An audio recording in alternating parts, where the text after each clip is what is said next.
A police constable went missing from the past few days. His name is Abhijit Pal. Missing diary was written at Kaleshwar police station.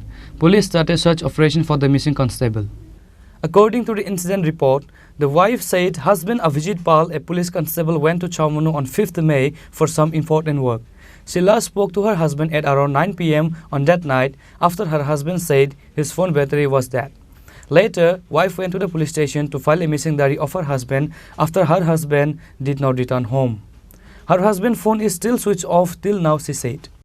5 তারিখ সকালবেলা 7:30টার দিকে বাড়ির থেকে বাইরে এসে ছামনু গেছে সে একটা ব্যক্তিগত কাজে। সারাদিন কথা হয়েছে, রাত্র 9টা 14 অবধি আমার সঙ্গে লাস্ট কথা হয়েছে। তারপরের থেকে তার সঙ্গে আমার আর কোনো যোগাযোগ হয়েছে না। সে এতটুকু কইছে যে আমার মোবাইলে চার্জ নাই। তারপরের থেকে মোবাইলটা সুইচ অফ, এখন অবধি সুইচ অফ। আমি রাত্র 12টা অবধি অপেক্ষা করার পরে থানাতে গেছি, কিন্তু রাত্রে তারা কোনো কমপ্লেন নিছে না।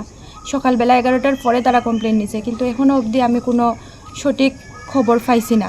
তো আমি চাই আমার হাজব্যান্ড যাতে অক্ষত অবস্থায় খুব তাড়াতাড়ি আমি খুঁজে পাই, এটার লেগে আমি সবার কাছে রিকোয়েস্ট করতেছি। যে সামনুতে গেছলো তাই কি একাই গেছলো না? একাই গেছলো। আর তাই একাই গেছলো। কি নাম তাই? অভিজিৎ পাল, ত্রিপুরা পুলিশে চাকরি করে। কোন জায়গাতে আছেন এখন? এখন কৈলাসহর এসডিপি অফিসে posting.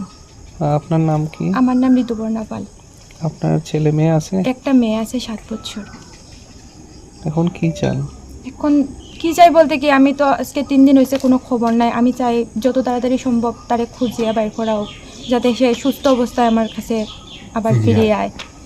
The family members of Abhijit Pal are worried because of the incident. On that day, Abhijit's family demanded to start a search operation for Constable Abhijit Pal immediately and bring him back safe and secure.